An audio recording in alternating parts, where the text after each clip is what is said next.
Bueno, lo que vamos a tratar aquí en esta siguiente conferencia es acerca de un defensor para nuestro tiempo. Y esta ilustración nos hace pensar con las tablas de piedra y el dedo de Dios en el fondo. Bueno, en Éxodo capítulo 31, versículo 18 dice: y dio a Moisés, cuando acabó de hablar con él en el monte Sinaí, le dio 2 tablas del testimonio, tablas de piedra escritas por el dedo de Dios. Entonces Dios escribió en tablas de piedra los 10 mandamientos y los escribió con su propio dedo. En Éxodo 32, verso 16 dice: las tablas eran obra de Dios y la escritura era escritura de Dios grabada sobre las tablas. De hecho, solo hay 3 veces en la Biblia cuando Dios escribe, y en esas 3 ocasiones escribió con su dedo. Esta vez, Éxodo 32, versículo 16, Dios escribió los 10 mandamientos sobre piedra con su dedo. Jesús escribió en la arena, ¿con qué? Con su dedo. Y cuando Babilonia estaba a punto de caer, la mano escribió con el dedo, ¿en qué? En la pared. Así que es fascinante. Dios mismo escribió 3 veces y cada vez fue con un dedo, con su dedo. Y cuando Moisés rompió estas tablas porque el pueblo de Dios se había idolatrado mientras él estaba en el monte, Deuteronomio 10, versículo 2 nos dice: y escribiré en aquellas tablas las palabras que estaban en las primeras tablas. Dios dice que escribirán en las tablas nuevas que quebraste y las pondrás en el arca. Así que las tablas del testimonio, conteniendo los 10 mandamientos escritos con el dedo de Dios, fueron puestas dentro del arca. Ok, ahora vamos a definir el asunto del pecado. Primera de Juan 3, versículo 4. Todo aquel que comete pecado infringe también la ley, pues el pecado es la infracción de la ley. ¿Está claro? Si usted infringe la ley de Dios, entonces está cometiendo pecado. Así que si yo robara, ¿estaría transgrediendo la ley de Dios? Sí. Si hago cualquier cosa en contra de la ley de Dios, según la definición del Nuevo Testamento, entonces estoy pecando. Esto viene del Nuevo Testamento. A las personas les gusta decir, pero la ley era para el Antiguo Testamento. Pero la definición que acabamos de leer está en el Nuevo Testamento acerca de lo que constituye el pecado. Si vemos en un diccionario acerca de qué es la transgresión, es el hecho de actuar para transgredir, el acto de transgredir, el quebrantamiento o violación de cualquier ley.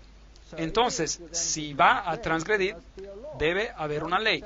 Romanos capítulo 4, versículo 15 dice, donde no hay ley, tampoco hay transgresión. Fascinante. Entonces, Adán y Eva tuvieron una ley, deberían haber tenido una ley, si no, no hubieran transgredido. Ahora, ¿puede la ley de Dios cambiar? ¿Qué piensa usted? Está escrita en piedra. ¿Acaso esto no les dice algo? Está escrita en piedra. Ahora, el hombre puede cambiar leyes, pero la ley de Dios no cambia. Allá en Sudáfrica, de donde yo vengo, tenían leyes muy extrañas en nuestro país. Algunas leyes raras. Y han sido cambiadas. En el pasado hubo una ley, por ejemplo, que se llamaba el acta de inmoralidad. Y si un hombre blanco estaba en compañía de una dama negra o viceversa, entonces eso era un problema. Podían ir a la cárcel. Hoy esa ley está anulada y ya no es un problema.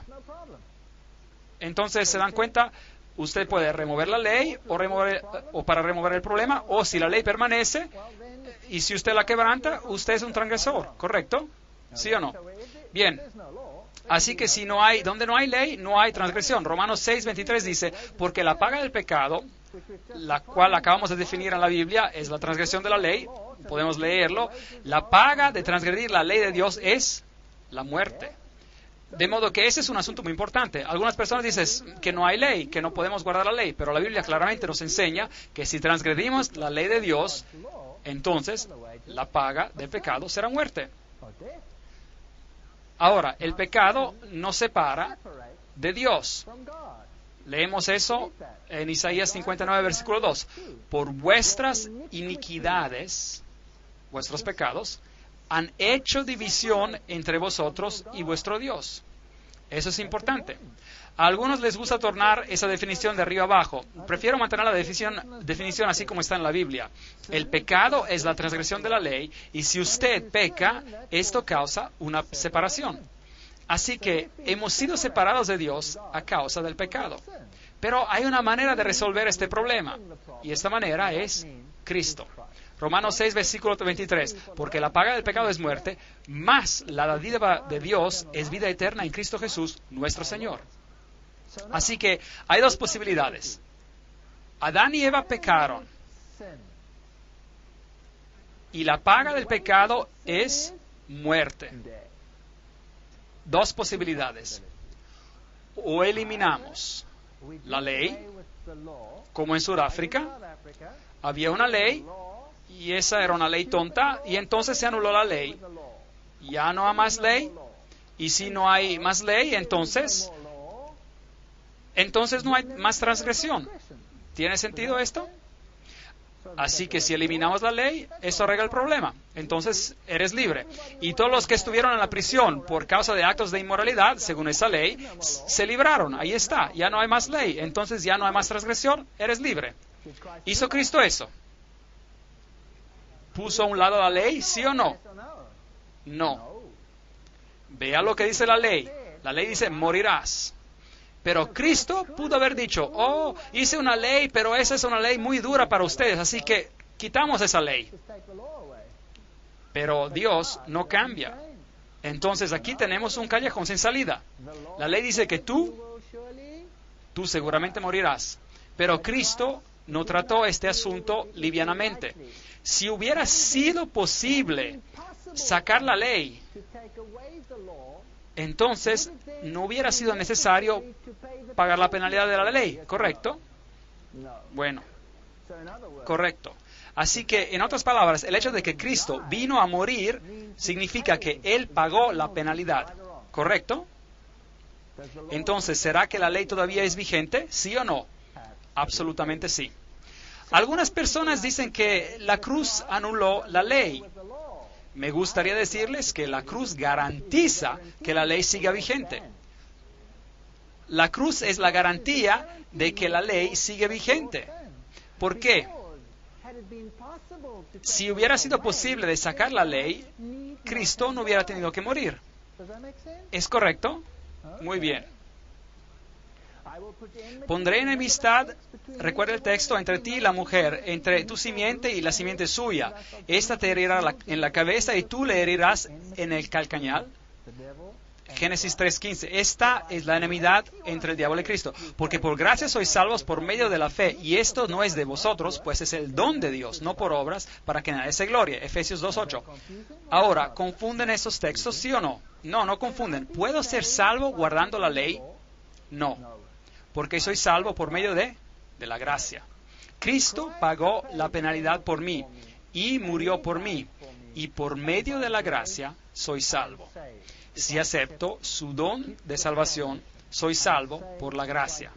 La ley no me puede salvar. La ley es solo algo escrito. La ley no es un medio para salvarme. La ley es solo un medio para decirme lo que es bueno y malo. ¿Tiene sentido esto? Bien. El pecado no se enseñoreará de vosotros, pues no estáis bajo la ley, sino bajo la gracia. ¿Qué pues? ¿Pecaremos porque no estamos bajo la ley, sino bajo la gracia? ¿Qué dice Pablo aquí? De ninguna manera. En otras palabras, lo que él está diciendo aquí es que la gracia me salva y las obras no me pueden salvar. Pero el pecado no puede señorear, controlar sobre mí. Entonces, ¿qué? Así que, ¿acaso ahora puedo pecar, sí o no? De ninguna manera. La gracia establece la ley. Así que de ninguna manera puedo pecar. La gracia establece la ley. Miro a la cruz y dijo, increíble, Señor, ¿por qué tuviste que sufrir y morir por mí? Y el Señor dice, porque eres un transgresor, y la ley requiere que mueras. Por eso yo pagué el precio por ti e hice justicia. La justicia se cumplió. La justicia se cumplió. Déjenme darles un ejemplo. Si usted tiene una pequeña hija, si tienen una hijita, y unos muchachos vienen y la violan, la pegan, la mutilan, la estrangulan y la dejan muerta. Horroroso. Y usted está destrozado, absolutamente devastado. Y va a la corte y el juez le dice, lo que hicieron no está bien, esos chicos, por favor, vean que no vuelva a repetir otra vez, váyanse. ¿Y cómo se sentirá? Estaría muy enojado, ¿verdad? Porque no hubo ¿qué? No hubo justicia. No hubo justicia para nada. Pero Dios es al 100% justo. Pero Dios también es también al 100% misericordioso. Es difícil ser las dos cosas. Por eso Dios tomó sobre sí mismo la penalidad, pagó el precio y murió. ¿Él requiere tu muerte también? Ahora hay una pregunta difícil para usted. Claro que sí. Él requiere tu muerte. ¿Qué clase de muerte requiere? Él requiere la muerte del hombre viejo de pecado. De pecado. En otras palabras, el viejo tú debe morir y el nuevo tú debe renacer de la muerte en Cristo por medio de su poder y su resurrección. Y un nuevo hombre será transformado, es un hombre transformado. Y en Cristo caminamos este camino otra vez. Caminamos este camino otra vez. Y Cristo nos dará fuerzas para hacer lo que es correcto. Increíble. Tenemos una segunda oportunidad. Tenemos una segunda oportunidad. Ahora sí, regresando al ejemplo, si este asesino, estos muchachos, están sentenciados a morir y se arrepienten completamente, y allí están, y alguien está dispuesto a cambiar el lugar con ellos, esas personas tienen una segunda oportunidad. ¿Qué harían estos hombres? ¿Saldrían a matar otra vez o quizás considerarían que se les ha otorgado una oportunidad? Y dicen, ahora tengo otra posibilidad, mejor camino correctamente. Por eso Dios prohíbe que la gracia anule el guardar la ley. Ya que por las obras de la ley ningún ser humano será justificado delante de él, no seremos salvos por lo que hacemos de cosas buenas, porque por medio de la ley está ¿qué? El conocimiento del pecado, Romanos 3, 19 y 20. Así que la ley no puede salvarme, solo Jesús puede salvarme. Pero la ley puede decirme lo que es bueno o malo. Entonces, si yo sé lo que es correcto y no lo hago, ¿Qué es lo que dice el texto? Entonces será para mí ¿qué? Pecado. Bueno, entonces la ley me dice lo que es el pecado. Romanos 3, versículo 31. Luego, por la fe invalidamos la ley. ¿Qué dice él? De ninguna manera, sino que confirmamos la ley. ¿Sabe? Es increíble cómo el pensamiento de Pablo se distorsiona sobre este punto en particular. Porque las personas creen que estamos bajo la gracia y la obediencia de la ley, eso es cosa judía. No. La Biblia enseña que estamos bajo la gracia y que las obras no nos pueden salvar. Podemos hacer todo lo justo, todo lo que queremos, pero si no aceptamos el regalo gratuito de la salvación que es en Cristo Jesús, no sirve a nada. Porque es solamente en una persona que hay salvación, en Cristo Jesús.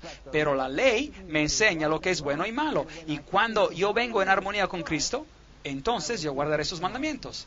Jesús dice, si me amas, guardarás mis mandamientos. Romanos 3, versículo 31. De manera de que la ley es verdad y es santa, y el mandamiento es santo y justo y bueno. Romanos 7, versículo 12.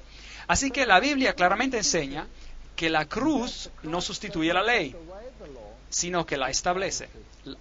Establece la autoridad de la ley. Porque si hubiera sido posible sacar la ley, entonces Cristo no necesitaría haber venido a morir. Ahora pues, no hay ninguna condenación para los que están en Cristo Jesús, los que no andan conforme a la carne, sino conforme al Espíritu. Romanos 8, versículo 1. ¿Al Espíritu le gusta el pecado? No. Al Espíritu no le gusta el pecado. Así que si usted está en Cristo y le dice al Señor, quiero hacer tu voluntad, muéstrame lo que es bueno y lo que es malo, y a caminar en lo bueno, caminar en lo bueno. El pecado rompió la relación, y Jehová, Dios hizo al hombre y a su mujer, les hizo túnicas de pieles y los visitó.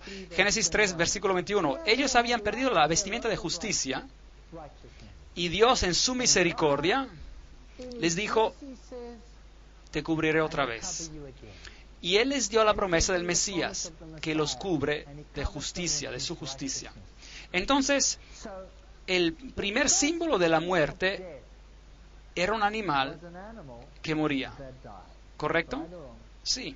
Un animal murió y se convirtió en el símbolo en que Cristo moriría por nosotros.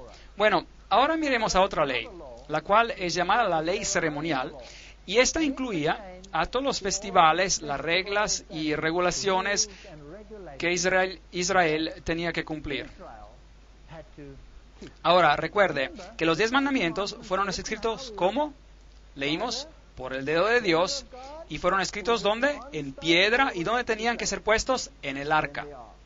La ley ceremonial fue escrita por Moisés, y fue puesta al lado del arca. Leamos esto cuidadosamente. Deuteronomio capítulo 31, versículos 24-26. Y cuando acabó Moisés de escribir estas palabras de esta ley, ahora, ¿quién escribió? Moisés. En un libro, y no en tablas de piedra. En un libro, hasta concluirse las palabras, pero dio órdenes Moisés a los levitas que llevaban el arca del pacto de Jehová, diciendo, tomad este libro de la ley, el libro de la ley, y ponedlo al lado del arca del pacto de Jehová vuestro Dios, y que esté allí por testigo contra ti. Ahora, recuerden esto cuidadosamente, grábenlo en su memoria. Es bueno grabar la palabra de Dios en la memoria. Uno tiene que estar adentro del libro de la ley, afuera, y sirve como un testimonio contra nosotros, un testigo contra nosotros, la ley ceremonial. Así que esta ley nos dice algo acerca de nosotros. Bueno, correcto o incorrecto. Nos dice que somos pecadores. La ley, los 10 mandamientos, nos indican, definen lo que es el pecado. Pero esta ley nos dice cuál es nuestra parte en esto. Y nos indica a una solución. Hay 2 leyes distintas. Una estaba en las tablas de piedras puestas en el arca y escritas con el dedo de Dios, y la otra fue escrita en un pergamino, el libro de la ley puesto al lado del arca. Ahora, la ley moral está en la Biblia, los 10 mandamientos, que en Santiago se llama la ley real. Es llamada la ley de libertad. No es la ley de esclavitud, la ley de libertad. Les diré algo. Si todo el mundo en este planeta guardaría los 10 mandamientos, todos seríamos libres, ¿correcto? Porque usted podría salir de la casa, entrar en su coche, sin tener que poner el seguro, ni siquiera tienen que prender el motor, solo pisa el acelerador y se va. No necesitaría una llave y no tendría que tener miedo a la noche sin mirar a la izquierda o a la derecha o a nada o a nadie que vendría a pegarte en la cabeza. Usted sería libre si todos obedecieran la ley de Dios, ¿correcto? ¿Sí o no? Ok. Éxodo 31 dice, la escritura era escritura de Dios grabada sobre tablas. Deuteronomio nos dice que fue puesto dentro del arca. Primera de Juan 3, versículo 4 y al 8 y Romanos 4 dice que la ley existió antes del pecado. ¿No dijo acaso que donde no hay ley no hay transgresión? Y Adán y Eva transgredieron, entonces debe haber habido una ley, ¿cierto o no? Bueno, Romanos dice que el blanco de la ley es de revelar el pecado, porque por la ley es el conocimiento del pecado, Deuteronomio 5:22, y Salmos 19:7, y Romanos 7, y muchos otros textos dicen que la ley es completa, es perfecta, es santa, es justa y es buena. Es lo que dice acerca de la ley de Dios. Y Salmo 111, versículos 7 al 8, dicen que los mandamientos son afirmados eternamente para siempre. Miremos a la ley ceremonial. Es llamada la ley de los mandamientos que contenían las ordenanzas. Efesios 2:15, Hebreos 9 y 10. Fue escrita por Moisés y fue puesta en el libro de la ley, Deuteronomio 31. Acabamos de leer esto. Fue puesta al lado del arca, no en el arca, Deuteronomio 31, 24, 26. Y fue dada después del pecado. Después del pecado. Gálatas 3:19. La ley fue agregada por la transgresión. Así que la transgresión requiere una ley. Así que otra ley fue agregada por la transgresión. Por eso tenemos dos leyes. Una es la ley ceremonial y la otra es la ley moral. Y el propósito era para revelar el remedio para el pecado. Levítico 6, 1, 6 y 7 y Juan 7, 29 y Mateos 27, 51. Es una ley temporal y caducará. Se quitará. Ahora, debemos saber muy bien de qué ley estamos hablando y debemos entender los dos lados de la cuestión. Porque en la Biblia simplemente se usa la palabra ley por las dos. Y tienen que darse cuenta, según el contexto, si se está hablando de la ley moral o de la ley ceremonial. Difícil. Y uno se puede confundir bastante si no conoce la definición que acabamos de mencionar. Tiene que saberla exactamente. Así que es así como era. Había una ley moral que se encontraba adentro del arca y arriba del arca había una cobertura de oro llamada, en inglés, la cubierta de misericordia. Es una cosa maravillosa. Ya regresaremos a esto en un momento. Y luego el libro de la ley, escrito por Moisés, con todas las leyes ceremoniales, puesta al lado del arca. Ahora, hay 4 evangelios escritos en la Biblia. Son los evangelios de Mateo, Marco, Lucas y Juan. Y las personas se preguntan, ¿por qué se repiten las historias? ¿A qué sirve? Bueno, hay mucho. Porque cada uno de los evangelios es un poco diferente. Mateo habla acerca de Cristo el Rey. Marco habla de Cristo el Salvador. Y Lucas habla de Cristo el hombre. Y Juan habla acerca de Cristo el divino. Así que ahí tiene todos los aspectos de la divinidad. Ahora miremos a los 5 libros de Moisés y veamos. Vamos a ver. Génesis es el libro de los orígenes, la caída y la promesa de la redención. Así que Cristo está ahí también, explicado. Éxodo, Cristo nuestro santuario. Y estaremos tratando sobre este tema después. Increíble, hermoso. Levíticos, Cristo nuestro sacrificio, el Cordero de Dios que quita los pecados del mundo. ¿El Cordero representaba a quién? Representaba a Cristo. Así que Levíticos es Cristo como nuestro sacrificio. Números, el libro de Números, es Cristo como nuestra guía. Y Deuteronomio es Cristo como nuestra recompensa. Así que los 5 primeros libros de la Biblia nos dan un plan de salvación en forma de bosquejo. Nos hablan de la ley y la ley ceremonial, nos hablan del remedio para el pecado. Y como el remedio está en una persona, todos estos asuntos tratan con un solo individuo. Y este es Cristo Jesús. Veamos si podemos encontrar esto. Génesis capítulo 26, versículo 5. Un texto fascinante. Por cuanto oyó Abraham mi voz y guardó mis preceptos, mis mandamientos, mis estatutos y mis leyes. Miren, hay personas que dicen que los mandamientos les pertenecen solo a los judíos y fueron dados en el Sinaí, en los 10 mandamientos, en tablas de piedra. ¿Correcto o no? Bueno, ¿qué leyes y estatutos guardó Abraham, pues? Esto era antes que los judíos. Obviamente, él obedeció a los mandamientos de Dios. Entonces, los mandamientos, si existían entonces, fueron desde el principio. Pero como el ser humano es olvidadizo, se le dieron en tablas de piedra otra vez para posteridad. Y Jesús dijo, así como yo he guardado los mandamientos de mi Padre y permanezco en su amor. Juan 15:10. Jesús dejó un ejemplo. Él obedeció a los mandamientos. Jesús dice, no penséis que he venido para abrogar la ley.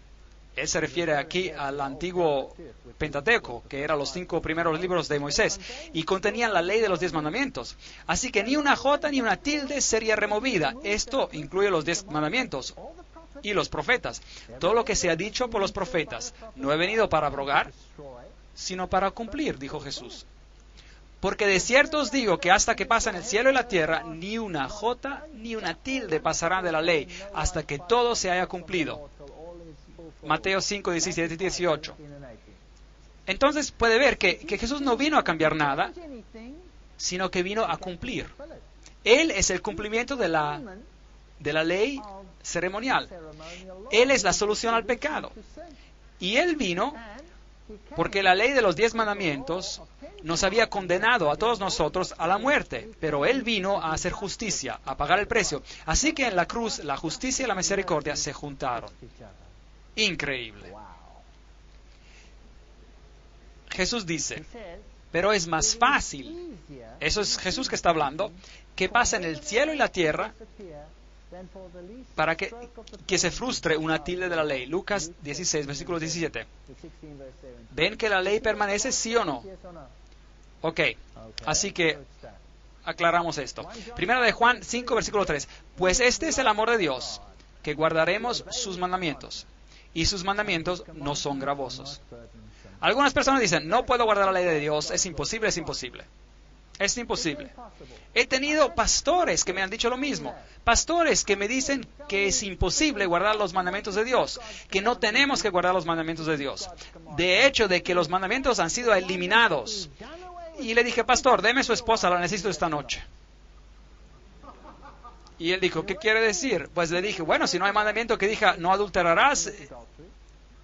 Y me dijo él, no quise decirlo así. Y le dije, bueno, entonces, ¿qué quiere decir? ¿Cómo lo explica? Está bien, si asesino a su hija, está bien eso. No quería decir eso. Entonces, bueno, no se debería matar. Aquí podemos citarlos a todos ellos, los mandamientos. ¿Los quieren? Pero ellos no los quieren. Así que o están aquí, o están presentes o no presentes. El Señor dice que sus mandamientos no son gravosos. Y habiendo perfeccionado, vino a ser autor de eterna salvación para todos. ¿Quiénes? ¿A todos quién? A todos los que le obedecen. Hebreos 5, versículo 9. Obediencia. Así que si usted tiene un evangelio sin la obediencia, entonces tiene un evangelio a medias. Está mal basado. Va a ser inestable y se va a caer. Ahora, veamos esto. Algo que realmente lo sorprenderá. La ley en el Nuevo Testamento. Mateo 4:10 o Apocalipsis 19:10. Al Señor tu Dios adorarás y a Él solo servirás. Mírenlo por ustedes mismos. Está ahí, en el Nuevo Testamento. No estoy leyendo el Antiguo. Aquí, primera de Juan 5:21, Hechos 17:29. Hijitos, guardaos de los ídolos. Amén. Este es el segundo mandamiento. Primera de Timoteo 6:1. Que no sea blasfemado el nombre de Dios y la doctrina. Si leen Marco 2, 27, 28, Hebreos 4:4, el sábado fue hecho por causa del hombre y no el hombre por causa del sábado. Por tanto, el Hijo del Hombre es Señor aún del sábado. Aquí. Honra a tu madre y tu padre, tu padre y tu madre. Mateo 19, 19, Efesios 6, 1 al 3. No matarás, Romanos 13, 9, Santiago 2, 11. No adulterarás, Mateo 19, 18. No robarás, Romanos 13, 9, Efesios 4, 20. No dirás falso testimonio, Romanos 13, 9. No codiciarás, Romanos 7, 7. ¿Está la ley ahí, sí o no? ¿En el Nuevo Testamento, sí o no? Sí. ¿Permanece la ley? Absolutamente sí. No toquen la ley de Dios. fue necesario que Dios muriera, porque la ley todavía permanece. Gálatas 3:19. Entonces, ¿para qué sirve la ley? Fue añadida a causa de las transgresiones, hasta que viniese la simiente a quien fue hecha la promesa. ¿Quién era la simiente? Acabamos de hablar acerca de esto ahora mismo, Jesús. Y hubo una ley que fue agregada por la transgresión, o a causa de la transgresión. Ahora, piensen bien, damas y caballeros, piensen. La transgresión requiere que haya una ley, ¿cierto? Así que leámoslo un poco diferente. Digamos, hubo una ley agregada porque otra ley había sido transgredida. ¿Es eso lo que dice? Muy bien. Entonces, ¿qué ley fue transgredida? Los 10 mandamientos. ¿Y qué ley fue agregada por la transgresión? La ley ceremonial. Ah, muy bien. Muy bien. Entonces, la solución al problema fue añadida porque el problema había sido creado por la transgresión de la ley. Simple, así es. Entonces, tuvimos la ley desde el principio. Este hombre de aquí, su nombre era Caín, y él dijo, no voy a obedecer. Haré obras con mis propias manos. Hay muchas personas que dicen eso. ¿Sabía eso? Increíble. Y Abel dijo, el Señor dice, trae un cordero porque el cordero representa al Mesías que vendrá, que morirá en mi lugar y derramará su sangre. Y yo confío en los méritos de la sangre del cordero.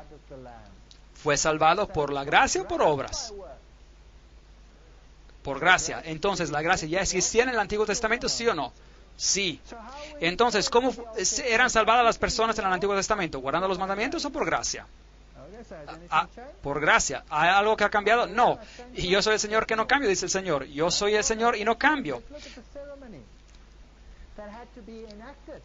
Veamos la ceremonia que tuvo que ser representada. Aquí está el santuario que tuvo que construirse de acuerdo a especificaciones precisas. Había una pared blanca de lino blanco alrededor. Había una entrada que se llamaba la puerta. Y cuando uno entraba allí, había un altar de sacrificio. Y si avanzaba más, había una fuente de metal, que es una pila de agua. Y se entraba en el primer aposento, el primer tabernáculo, y había candelabros, y en el otro lado había una mesa de panes, y en el medio había un altar de incienso, y si entraba al segundo aposento, detrás de ese, habían los 10 mandamientos en el arca cubierta por 2 querubines. Eso es lo que había. Tomemos una mirada a este texto. Éxodo 25:8. Me erigirán un santuario y habitaré en medio de ellos. Era un símbolo de lo que Cristo iba a morar entre su pueblo.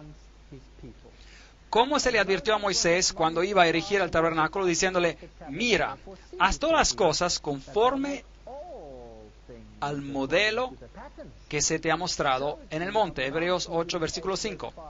Todo de acuerdo al modelo, ni una jota, ni un poquito, no mueva nada. Debe ser exacto. Dios es muy exacto. Por eso le dijo exactamente cómo debía ser construido. Cada pequeño detalle, y cada pequeño detalle es importante. Y a nadie le importa leerlo. O eso era el Antiguo Testamento. Pero lo que pasó en el Antiguo Testamento fue escrito para nuestra admonición. Así dice Pablo.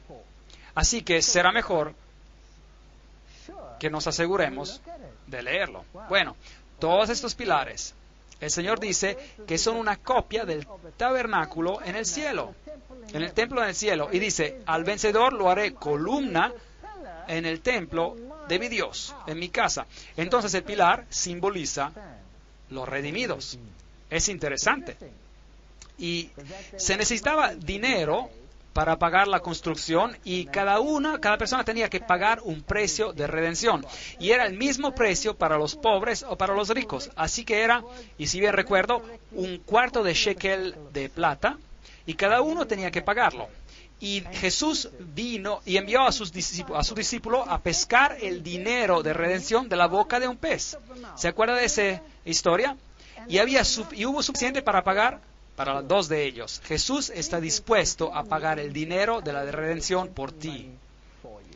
Ahora, ese era el símbolo. Las bases del santuario, y cada uno tiene que ser partícipe, tiene que pagar, tiene que dar algo. Y aquí había una puerta afuera, una puerta. Y esta puerta estaba cubierta con material de 4 colores. Tenía morado o púrpura, tenía rojo, tenía azul y tenía también color blanco. Y había un hilo de oro. Morado es el color de la realeza, rojo es el color del sacrificio, y azul es el color de obediencia, y el blanco representa el color de la justicia. Esos son los aspectos de Cristo. Y por si acaso, si usted quiere tener el morado, tiene que mezclar el rojo y el azul. Entonces, el sacrificio y la obediencia hacen realeza. Increíble, es hermoso. Jesús dice, yo soy la puerta, y nadie viene al Padre sino por mí. Y si no entras por esa puerta, Él dice, no tienes parte conmigo. Entonces Jesús es la puerta. Esta puerta, había solo una. Y después había otra por aquí. Y esta era llamada el portón. Y esta se llamaba la puerta. Y tenía el mismo material. Y después había otra adentro que tenía el mismo material con los mismos colores. Así que Cristo es identificado con la puerta y con los colores. Y con el velo que está entre el primero y el segundo aposento. Y si viene por aquí, la primera cosa que encuentra es el altar de sacrificio. ¿Qué se hacía ahí? Un sacrificio. ¿Y quién representa ese sacrificio? Representa a Cristo. Entonces el lino blanco alrededor es la justicia de Cristo. Cuando se entra por la puerta, en otras palabras, cuando acepta la salvación por medio de Cristo, entrando por la puerta, y se queda envuelto por la justicia de Cristo. Hermoso. A eso se le llama justificación. Y se encuentra frente al altar de sacrificio y hay un cordero. Y es testigo del sacrificio del Hijo de Dios en símbolo para quitarle los pecados, sus pecados. Hebreos 9:24 dice, porque no entró Cristo en el santuario hecho de mano, figura del verdadero, sino en el cielo mismo para representarse ahora por nosotros ante Dios. Así que el santuario terrenal era una copia del santuario celestial donde Cristo es nuestro sumo sacerdote. Hebreos 9:8 dice, no se había manifestado el camino al lugar santísimo entre tanto que la primera parte del tabernáculo estuviese en pie. El ministerio de Cristo solo pudo empezar en el cielo una vez que el terrenal estaba completo. ¿Y cómo sabemos eso? Porque en el tabernáculo terrenal, al sacerdote no le estaba permitido entrar al primer aposento hasta que el sacrificio se había hecho. Había un cordero y había un carnero de consagración. El cordero representa a Cristo al principio de su ministerio y el carnero representa a Cristo al terminar su ministerio. Y si el carnero de consagración era sacrificado, al sacerdote se le permitía después entrar al lugar santo. Y la Biblia nos dice que Cristo no entró con la sangre de corderos o carneros, pero con su propia preciosa sangre. Entonces, este servicio tenía como una garantía de la venida del Mesías. ¡Qué hermoso simbolismo! Los cuales sirven a lo que es figura y sombra de las cosas celestiales, como se le advirtió a Moisés cuando iba a erigir el tabernáculo, diciéndolo, miren, es una copia del celestial. Hebreos 8:5. Entonces, el tabernáculo puesto en el medio del campamento de las personas representaba al ministerio de Jesucristo. Ahora, ¿no cree que es importante que entendamos el ministerio de Cristo, sí o no? Yo creo que sí. Jesús habitó entre nosotros, Juan 1:14. Entonces estudiamos este ministerio, porque si lo estudiamos, entonces podremos distinguir los engaños, muchos de los engaños que hay en este mundo. Muchas personas terminan su evangelio una vez de que hayan pasado por esta puerta. Allí están adentro. Ahora, adentro estoy cubierto por la justicia de Cristo, mi vida sigue como antes, nadie ha cambiado. No. Hay más en el ministerio. Solo ha visto el primer tabernáculo. Veamos a los muebles una vez más. Cuando entra, entonces había un altar de sacrificio y una fuente de metal, y luego entraba al primer aposento, y en el primer aposento a un lado había el candelabro, también un altar de incienso y una mesa del pan propiciatorio y había un candelabro de 7 brazos.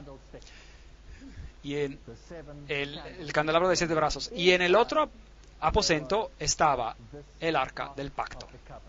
Entonces, la corte de afuera representaba la tierra. El portón, la puerta, el velo representan las 3 dimensiones del ministerio de Cristo. 3 dimensiones.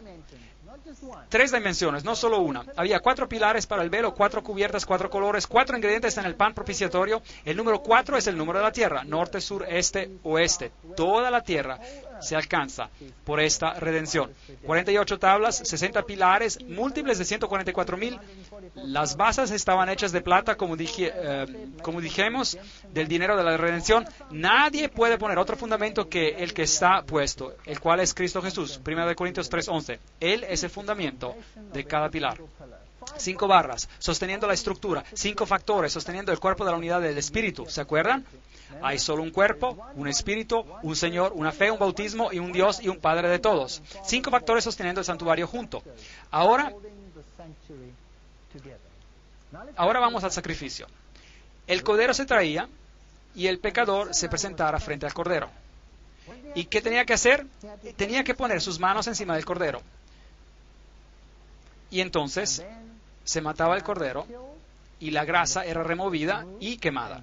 La grasa es el símbolo del pecado y el quemar la grasa es el quitar el pecado, Levíticos 3:3 y Salmos 37:20. Así que la grasa que está en las partes interiores, cubriendo los órganos internos, se convierte en un símbolo de pecado, el cual es quemado en Cristo. Hermoso símbolo. Es el cordero que era atado a los cuernos del altar. Cristo es el cordero que es atado al sacrificio y se convierte en tu sacrificio. Entonces el cordero atado con una cuerda al altar y tú tenías que sacrificar el cordero. Tú tenías que hacer tu parte en el servicio. Tú tenías que matar al cordero. El sumo sacerdote agarraba la sangre y en cierto sentido la sangre del cordero te limpia de tus pecados. Y el sumo sacerdote mismo era un símbolo de Cristo. Claro que en ese sistema el cordero y el sumo sacerdote son realmente uno. Pero claro, el cordero está muerto y después del proceso. Así que entonces el sumo sacerdote representa a Cristo, quien en un sentido es el Salvador resucitado. En Levíticos 4:27-31, si alguna persona peca involuntariamente, cometiendo falta en contra de algunos de los mandamientos de Dios, presentará como ofrenda una cabra y pondrá su mano sobre su cabeza de la ofrenda de expiación y degollará en el lugar del holocausto. Somos responsables de la muerte de Cristo. El sacerdote hará expiación sobre él. Cristo hace una expiación por nosotros. Y el sacerdote es un símbolo y será perdonado. Ese es el plan. Cómo deshacerse del pecado. Entonces pone su mano sobre el cordero. Leamos lo que dice la enciclopedia judía acerca de esto. Dice, el poner las manos en la cabeza de la víctima es un rito ordinario por el cual se hacen la sustitución y la transferencia de los pecados. En cada sacrificio hay una idea de sustitución. La víctima toma el lugar del ser humano pecador. Tengo una pregunta para ustedes. ¿El Evangelio fue predicado a ellos, sí o no? No se les predicó así como se nos predica a nosotros, se les predicó en símbolos. Si hubieran estudiado la ceremonia, hubieran visto el ministerio de Cristo en ella. Pero empezaron a usar la ceremonia como un ritual. Y cuando algo es ritualizado, entonces pierde el verdadero significado, la esencia. Entonces, el sumo sacerdote, el cordero, la sangre, todo indica a Jesucristo, quien es el Cordero de Dios que quita los pecados del mundo. Juan 1, versículo 29. Helo aquí, mírenlo. Ahí está la tipología. Es fascinante. Cuando Abraham tuvo que sacrificar a Isaac y tenía que hacerlo en el monte Moria, y el monte Moria es el mismo monte donde después el templo fue construido, y el templo representaba el santuario del desierto, el ministerio de Cristo. Cuando excavaron la cantera en el monte Moria, Salomón hizo una cantera en el monte Moria y sacaron bloques de piedra. Y esto creó una valle entre 2 colinas. Y una colina fue llamada Gólgota. Y es fascinante que el monte Moría era una colina, y que Jesucristo murió en el monte Moría. Increíble. Él murió en la misma montaña, simbolizando la muerte del Cordero. Mis pequeños hijos, yo les escribo estas cosas para que ustedes no pequen, pero si alguien peca, nosotros tenemos un abogado con el Padre, Jesucristo, el justo. Entonces, Cristo ha muerto ahora, que ya murió, o ha resucitado y es un abogado para nosotros. Entonces, ¿la obra de Cristo se acabó en la cruz o todavía está haciendo algo? Él todavía está haciendo algo. Oh, sí, el precio por el pecado ha sido pagado completamente. Pero el trabajo de Cristo no se ha terminado. Si no, ya hubiera acabado la cruz. Cristo es el abogado. Todavía podemos encontrar salvación en Él. Mas Él fue herido por nuestras rebeliones, molido por nuestros pecados, por darnos paz, y cayó sobre Él el castigo, y por sus llagas fuimos nosotros curados. Isaías 53. Y si confesamos nuestros pecados, Él es fiel y justo para perdonar nuestros pecados. Así que debemos confesar, sí o no, absolutamente. Y Él puede limpiarnos de toda la maldad. ¿Sabía que hay predicadores que dicen que no hay nada más malvado que podamos hacer que hablar de la naturaleza pecadora del hombre? Tengo noticias para ustedes. Si no hablamos del pecado, entonces no necesitamos una solución. Podríamos seguir sin Cristo, ¿sí o no? Muy bien. Entonces, todos esos símbolos representan al sumo sacerdote. Ahora, aquí está la fuente de metal. La fuente de metal venía después del sacrificio. Muchos sistemas religiosos quieren aceptar la justicia de Cristo, vienen a la puerta, aceptan el sacrificio expiatorio de la cruz y luego dicen, muchas gracias, ahora soy salvo. Pero todavía falta lavarse, ¿sí o no? Lavarse representado por el renacimiento y cambio que debe ocurrir en el carácter. Algo tiene que pasar. Entonces la fuente de metal representa el lavamiento por agua. Allí está, y uno se lavaba en la fuente de metal. El sacerdote lo hacía como un símbolo. Pues el tabernáculo estaba dispuesto así. En la primera parte había el candelabro y la mesa y los panes de la propiciación. Y el sumo sacerdote entraba diariamente, no sin sangre. Ahora, esto es lo que pasaba. Imagínese esto. El pecador trae el cordero. El cordero está muerto, se mata, y sus entrañas están quemadas, y lo que queda del cordero es finalmente quemado afuera de la ciudad. Y esto simboliza que Cristo moriría afuera, y que Él sería matado y eliminado afuera de la ciudad. Luego, el sumo sacerdote cocinaría una pequeña porción ceremonial, y documentos nos dicen que era el tamaño de una arveja, y lo comería. Y simbólicamente, los pecados confesados sobre el cordero eran transferidos al sumo sacerdote. Y ahora él simbólicamente llevaba sus pecados como Cristo carga nuestros pecados. Ahora, el sumo sacerdote hacía el sacrificio por sí mismo, más todos los pecados confesados que él tomaba sobre sí mismo, y tomaba esa sangre y la llevaba al santuario diariamente y la ponía en los cuernos del altar. Así que en símbolo esos pecados eran removidos y puestos en el registro del santuario. Y mantenía la luz ardiendo. La luz representa a Jesucristo, la luz del mundo. Esta es una representación del arca de Tito, el emperador Tito, cuando él se llevó los muebles después de la destrucción de Jerusalén. Y se llevaron todas estas cosas. ¿Dónde están hoy? Pues uno se pregunta, no sabemos. Jesús dice en Juan 8, versículo 12, yo soy la luz del mundo, el que me sigue no andará en tinieblas, sino que tendrá la luz de la vida. El aceite que estaba en la lámpara es un símbolo del Espíritu Santo que difundiría la vida por medio del Espíritu Santo. El humo de incienso con las oraciones de los santos que subió de la mano del ángel a la presencia de Dios. Apocalipsis 4:8. Todo tenía que ver con Jesús. Entonces el sacerdote quemaba este incienso y esto representaba nuestras oraciones ascendiendo a Dios y siendo aceptadas por medio de Jesucristo. Y entonces había esta sangre que se transfería, transfiriendo el registro de los pecados al santuario.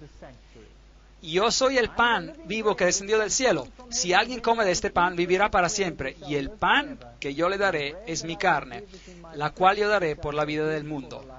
Esa era la mesa del pan. Pan sin levadura, sin pecado. Ahora, en otras palabras, si usted entraba, estaba cubierto por la justicia de Cristo, si aceptaba el sacrificio de Cristo, debía ser lavado y renacer, y luego, ¿qué debía hacer?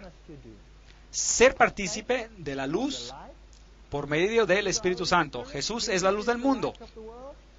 Mi palabra, su palabra es que a mis pies, una lámpara a mis pies y una luz en mi camino. Y si usted no es partícipe del cuerpo de Cristo, si no hace a Cristo parte de usted no tiene parte en Él. Y usted tiene que hablar a Dios por medio de Cristo. Entonces Cristo se convierte en su amigo personal. Usted come, duerme, toma y camina con Él. A eso se le llama santificación. Y la Biblia dice que sin santificación no verá a Dios. Que no es suficiente de decir soy justificado, pero no quiero saber nada del resto. Usted tiene que aceptar todo el conjunto o nada. De eso se trata. Entonces la mesa del pan propiciatorio representa a Cristo para su pueblo. Hay 12 panes, 12 tribus de Israel, 12 apóstoles. Los números son significativos. Los ingredientes del incienso representan a toda la humanidad. Hebreos 9, versículo 3. Tras el segundo velo estaba la parte del tabernáculo llamada lugar santísimo. Ahora allí vamos al lugar santísimo. Ahora, hemos estado hablando bastante y quizás están humedando un poco ya la cabeza, así que muevan la cabeza un poco y despierten. ¿Están despiertos? Muy bien. Porque ahora vamos a hacer algo realmente interesante. Vamos a ver al segundo cuarto del santuario. Y me dicen que mi cabello está todo desarreglado, pero no importa. Bueno, vamos. El primer cuarto representa tu compromiso diario con Cristo, participando de la palabra, participando de la vida, viviendo una vida en Cristo. Pero también contiene el registro de todos nuestros pecados confesados. ¿Está claro para todos? Porque la sangre fue transferida a los cuernos del altar, ¿es cierto? Entonces contiene el registro de todos los pecados. Déjame decirte algunas buenas nuevas. Bendito eres tú si el registro de tus pecados es transferido y registrado en el santuario. Bendito eres tú. No son malas noticias, son buenas noticias, porque esos pecados que están registrados son personados ahí. ¿Sabían esto? Son perdonados. Todos los pecados que han confesado sobre el Cordero y han sido transferidos al sumo sacerdote y que han sido registrados en los cielos son sus pecados confesados. Así que un día, cuando el registro del cielo está para ser purificado y limpiado del pecado, abrirán los libros y dirán, aquí está el registro de los pecados míos, de Walter Fight. Y leerán una lista tan larga que se extenderá seguro 50,000 veces alrededor del globo. Espero. Y el diablo vendrá, y él será el acusador de los hermanos, ¿sí o no? Y él dirá, yo sé que hice que este hombre hiciera esto. Y miramos a los registros y dicen, sí, aquí está. Y dice, perdonado. ¿Algo más? No, pero un momento, él hizo esto también. Miremos. Aquí está, sí. Y dice, perdonado. Y si él puede mencionar un pecado que no está en la lista, ustedes tienen problemas. Así que entregue su lista al santuario, confiese y renuncie. Y estará usted seguro. El juicio es una buena noticia si tus pecados son registrados en el santuario. Ahora, un día en el cielo, tengo buenas noticias para ustedes. La redención de Cristo es tan completa que ustedes estarán frente a Dios no solo como pecadores perdonados, sino como individuos que son como si nunca hubiesen pecado. ¿Cuán lejos Dios removerá los pecados de ti? Tan lejos como el este al oeste. Esto es infinitamente lejos. No hay manera de que ellos regresen a ti. Usted estará enfrente de Dios como si nunca hubiera pecado. Tendrás un derecho perfecto al cielo en ese día, si tu registro de pecados está registrado aquí. Es la doctrina más hermosa del mundo. La doctrina más hermosa en el mundo. No hay nada que temer si has confesado tus pecados y renunciado a ellos. ¿Acuerdas de María Magdalena? ¿Se acuerdan de ella? Cuando fue acusada, Jesús le dijo, ni yo te condeno. Eso es cierto. Esa es la gracia. Eso se llama gracia. Y luego, ¿qué le hizo? Ve y no pequen más. ¿Qué es eso? Poniéndola bajo la ley. Entonces, la gracia y la ley van juntos. Así que, ahora, el registro del pecado está ahí. Y ahora, una vez al año, el registro de los pecados era limpiado. Y por ese propósito, el sacerdote tenía que entrar al lugar santísimo. ¡Qué situación más seria! Tenía pequeñas campanas alrededor, granadas y campanas, granadas y campanas, granadas y campanas. Y las campanas sonaban. Y le ataban una cuerda a su pierna, una soga, porque si él entraba en la presencia de un Dios santo con pecado, moriría instantáneamente. Y lo sacarían afuera por debajo del velo, muerto. Es así de serio como era. Entonces era una situación muy seria. El sacerdote hacía una confesión completa de sus pecados personales y se aseguraba de que sus pecados fuesen todos expiados y luego entraba a la presencia del Dios Santo. Entraba en la presencia del lugar santísimo y ahora ahí había los 10 mandamientos, las tablas de piedras y los 2 ángeles y la gloria, la Shekinah, que aparecería arriba de los 10 mandamientos, los cuales contienen la ley de Dios y que contienen al pecador a morir si es un transgresor. Y había la cubierta de oro fino, que en inglés es la cubierta de misericordia, y que representa la misericordia de Cristo, cubriéndote de la condenación de la ley, de la cubierta que cubría el arca del pacto. Una historia fascinante. ¿Sabían ustedes que esa cubierta de oro tenía 1,5 cúbitos de alto y la parrilla donde el sacrificio se quemaba afuera, sobre el altar, era también 1,5 cúbitos de alto? Pequeños detalles como ese solo me dejan asombrado. En otras palabras, la justicia de Dios es tan elevada como su misericordia. Algo increíble. Muy bien. Aquí él entraba y esparcía la sangre especial en el velo y enfrente del arca, que contenía el arca, naturalmente, por supuesto, los 10 mandamientos. Mucha paz tienen aquellos que aman tu ley y que no hay para ellos tropiezos. Salmo 119, 165. Mira los muebles. Había el altar de sacrificio, la fuente de metal, y luego a un lado la mesa del pan, y a un lado el candelabro, y luego el altar, el altar de incienso y el arca. Era en forma de una cruz y su sombra. Hermoso. Así, dispuestas a estas cosas, en la primera parte del tabernáculo entraban los sacerdotes continuamente para cumplir sus oficios de culto. Eso representa la santificación a través de tu vida. Hebreos 9, versículo 6. Por tanto, teniendo un gran sumo sacerdote que traspasó los cielos, Jesús, el Hijo de Dios, retengamos nuestra profesión. Hebreos 4, 14. Tenemos ese privilegio hoy. Tenemos un gran sumo sacerdote, quien está sentado a la derecha del trono de majestad, un ministro del santuario y del verdadero tabernáculo, el cual el Señor puso y no el hombre. Miren, ¿hay un tabernáculo que Dios hizo, sí o no? Bueno, las escrituras están ahí para amonestarnos y decirnos la verdad, o si no, no están. La Biblia dice que hay un santuario, así que yo creo que hay uno, porque es lo que la Biblia dice. Pero siendo Cristo el sumo sacerdote por su propia sangre, entró una vez para siempre en el lugar santísimo, habiendo obtenido eterna redención. Hebreos 9, 11 y 12. Cristo es el sumo sacerdote. El velo del templo fue rasgado de arriba a abajo. El sistema de sacrificios terrenal vino a su fin. La ley ceremonial se eliminó. ¿Por qué? Porque era cumplida en Cristo. Si ahora yo tomo un cordero y lo sacrifico hoy por mis pecados, ¿qué estoy diciendo? Le he dicho anteriormente. Estoy diciendo que el sacrificio de Jesús no fue suficientemente bueno. Ahora los judíos quieren construir un nuevo templo y restablecer el sistema de sacrificios, ¿sí o no? Quiero decirles que eso es blasfemia. Y sus pecados e iniquidades no serán más recordados.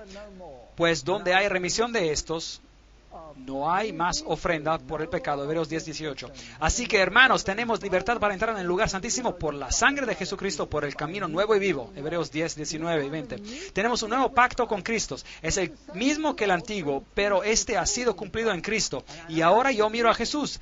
Y ya no tengo que mirar más a los corderos y a los carneros, miro a Jesús. Entonces el templo, en realidad, ya se ha eliminado y tendría que quedarse eliminado. ¿Tiempo para un nuevo templo? Es lo que ellos dicen, pero yo no lo creo así. Porque no entró Cristo en el santuario hecho por los hombres, figura del verdadero, sino en el cielo mismo, para presentarse ahora por nosotros antes de Dios. ¿Puede construir uno nuevo en la tierra? Si hay uno en el cielo, ¿sí o no? No tiene mucho sentido para mí. Bueno, entonces miremos a este interesante servicio. Así también Cristo fue ofrecido una sola vez para llevar los pecados de muchos y aparecerá otra por segunda vez sin relación al pecado para salvar a los que lo esperan. Por eso puede también salvar perfectamente a los que por él se acercan a Dios. Todo lo que usaba el sumo sacerdote, todas sus ropas representaban a Cristo. La vestidura interior, la blanca, es la justicia de Cristo. La exterior y después el éfod. Todos esos son símbolos, los colores, ligándolo a la puerta, a la entrada, al velo. Cada piedra, las 12 piedras, las 12 tribus de Israel, todo se refiere al tabernáculo, hasta el techo del tabernáculo. El revestimiento exterior era de las pieles de tejón y representaba la humanidad de Cristo, y luego tenemos colores que están asociados con la puerta. Entonces, simbolizada por la piel de tejón, Cristo veló su divinidad con humanidad, Cristo el Salvador. Pieles de carneros teñidas de rojo, es el sacrificio de Cristo. Cubiertas de pelos tejidos de machos cabríos, la justicia de Cristo. Y el interior, un revestimiento real, azul, escarlata y púrpura, Cristo el Rey digno, Cristo el Salvador exaltado. ¿No es fascinante? Increíble. Ahora, hay 7 fiestas judías anuales, también asociadas con ese servicio del templo. Esto fue todo escrito en la ley de Moisés. Había un tipo y un antitipo. Había la Pascua, que representaba el sacrificio del Cordero, representaba la crucifixión. Note que era en el mes de Nisan 14. Entonces había la fiesta del pan sin levadura el siguiente día. Y ese es Cristo. Nisan 15, el cuerpo de Cristo, Cristo en la tumba. Y luego tenían la fiesta de los primeros frutos, Nisan 16. Entonces 14, 15, 16, los 3 días, el viernes, el sábado y el domingo de la crucifixión. Es la resurrección, pues es esta última fiesta. Así que hasta en las fiestas anuales celebraban el trabajo de Cristo, la obra de Cristo. ¿Eso lo sorprende? Increíble. Y luego tenía la fiesta de las semanas, la cual era en Sivan 6. Eso era 50 días después, y eso era el Pentecostés. Esta se celebraba la donación de la ley, las herramientas de la justicia, cómo estar en lo correcto en cuanto a tu obediencia. La gracia viene de Dios. Así que ahora estaban completamente equipados y al mismo tiempo se los envió a predicar a Cristo, la solución al problema del pecado. La ley define el problema del pecado. Cristo es la solución al problema del pecado. Así que el costo de la redención. Así que las 5 trompetas, la fiesta de las trompetas, Tishri, el mes de Tishri, era el anuncio del juicio y del movimiento adventista, del día de la expiación, el juicio del preadvenimiento, Tishri 10, y luego la fiesta solemne de las cabañas yendo a casa. Ahora miremos a una de estas. El día de la expiación, la cosecha de la redención, seguiría a esta fiesta. Entonces, la purificación del santuario terrenal, esto es algo magnífico. El día de juicio es lo que representaba. Entonces, sonaban las trompetas y traían 2 machos cabríos, y uno era llamado el Cordero de Dios, el macho cabrío de Dios, y el otro se llamaba Azazel, y era para soltarlo en el desierto. Pero Azazel significa el malvado, el Lucífero. Entonces, ellos echaban la suerte y Azazel se llevaba al desierto y no era sacrificado. Él no moría, solo se lo llevaba al desierto, pero el macho cabrío de Dios era sacrificado. Entonces, el sonido de la trompeta era un símbolo de juicio, Apocalipsis 14, 6, 7, Joel 2, 1, y el macho cabrío de Dios era sacrificado, y el sacerdote entraba con su sangre en el lugar santísimo, Recuerdan las campanas y la cuerda atada a sus pies. Y en Hebreos se nos dice que en el segundo aposento, en el lugar santísimo, entraba el sumo sacerdote una vez al año, no sin sangre. Levíticos 16:19. Él esparcirá sobre la sangre con su dedo 7 veces, y así lo limpiará. Y así que esto limpiaba el santuario, y lo santificará de las impurezas de los hijos de Israel. Acuérdense de que todos los registros del pecado estaban ahí, y todos estos tenían ahora que ser limpiados del santuario. Así que purificará el santuario, ese es el primer tabernáculo, y a causa de las impurezas de los hijos de Israel, de sus rebeliones y de todos sus pecados. De la misma manera hará también con el tabernáculo de la reunión, que está entre ellos, en medio de sus impurezas. Entonces todo tenía que ser limpiado del registro del pecado. Increíble. Entonces el sumo sacerdote tomaba en esta ceremonia todos los pecados que habían sido confesados por el año entero sobre sí mismo, y él salía y ponía sus manos en el macho cabrío, y que se iba al desierto a Azazel, y presionaba sus manos en él y transfería el registro del pecado. ¿Quién te hizo pecar? ¿Quién te hizo pecar? Satanás te hizo pecar. Entonces, si Satanás te hizo pecar, este registro de pecados está transferido sobre el macho cabrío, que se va al desierto, a Azazel, que significa Lucifer o Satanás, y él un día pagará el precio por los pecados perdonados. Y si no has confesado tus pecados, ¿quién paga por ellos? Tú lo harás. Increíble. Ahora, él no se convierte en el que lleva los pecados, que expía los pecados, porque la Biblia dice que sin el derramamiento de sangre no hay perdón de pecados. Así que a él se lo envía al desierto, porque en este día se hará expiación por vosotros, y seréis limpios de todos vuestros pecados delante de Jehová. Levíticos 16:30. Entonces, en el día de juicio, estarás frente a Dios ¿con cuántos pecados en ti? Ninguno. ¿No es asombroso? Es fenomenal. La purificación de Jesús es total. Estás de pie frente a Dios como si nunca hubieras pecado. Tu redención es completa. Venid luego, dice Jehová, y estemos a cuenta. Aunque vuestros pecados sean como la grana, como la nieve serán emblanquecidos. Aunque sean rojos como el carmesí, vendrán a ser como blanca lana. Si confesamos nuestros pecados, es muy importante, Él es fiel y justo para perdonar nuestros pecados y limpiarnos de ¿cuánta maldad? De toda maldad. Primero de Juan 1:9. Hay predicadores que predican lo opuesto de esto, quienes nos dicen que no hay cosas más dañinas que se pueda hacer de que predicar sobre la condición pecadora del hombre sin remedios. Tenemos que reconocer y confesar nuestros pecados si queremos compartir de la salvación. Entonces era un tiempo de una confesión final, un tiempo de purificación, un tiempo de juicio, y aquellos que no participaban eran cortados, eliminados de entre el pueblo. Ese es el mensaje del santuario, la purificación del santuario. Y él dijo, hasta 2300 tardes y mañanas, y luego el santuario será purificado. Daniel 8:14. Vendrá un tiempo cuando Cristo entrará al segundo aposento y empezará la purificación del santuario. Y trataremos de estos 2300 años de profecía en otra conferencia. En 2300 días, entonces el santuario será purificado. Entonces este juicio tomará lugar, dice la Biblia.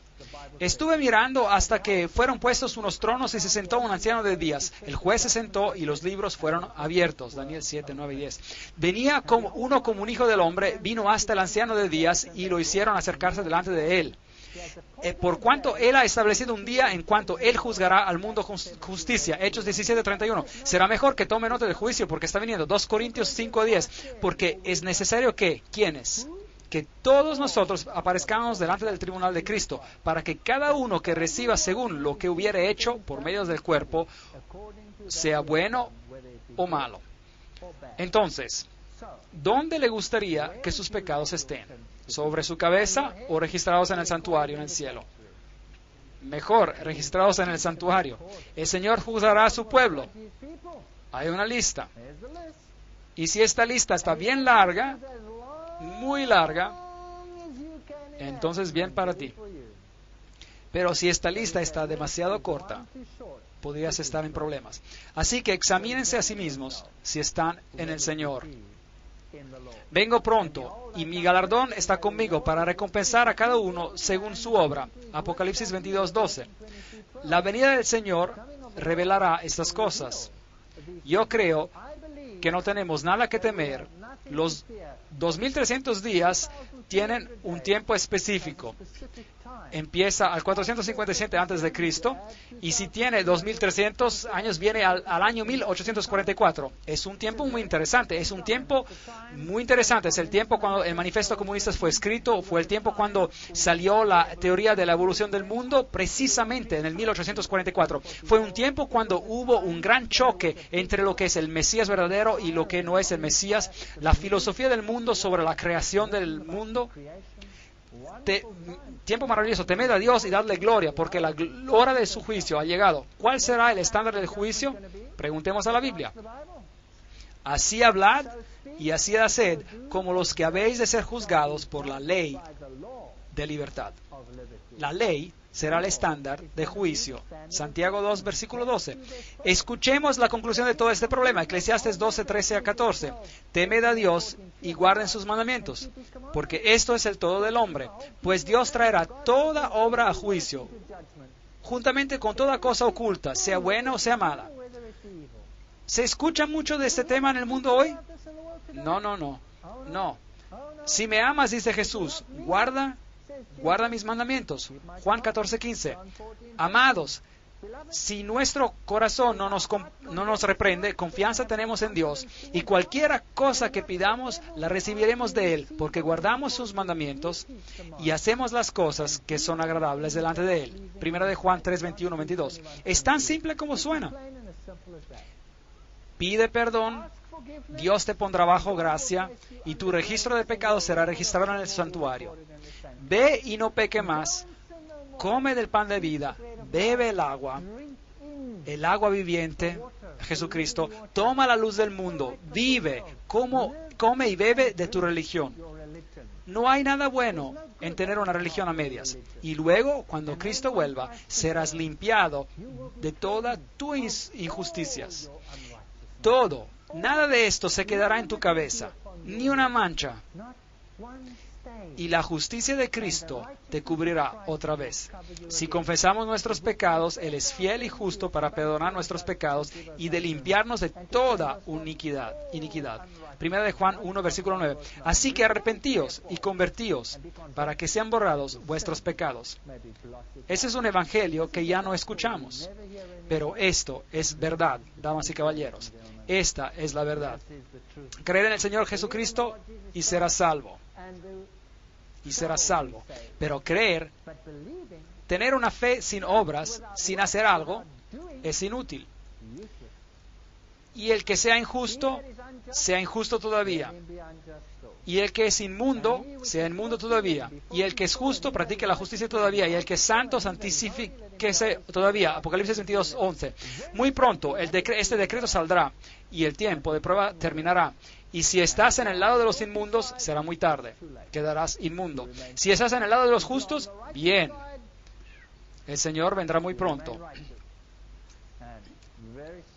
El Señor no retarda su promesa, según algunos la tienen por tardanza, sino que es paciente para con nosotros, no queriendo que ninguno perezca, sino que todos procedan al arrepentimiento.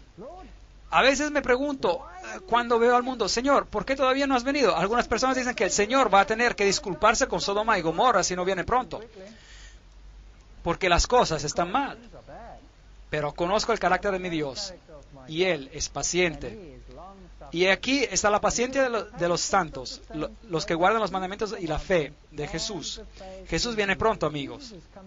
Él viene pronto en las nubes de los cielos.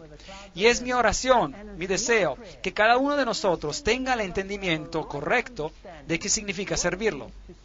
No significa solo servirle y cantar simplemente aleluyas.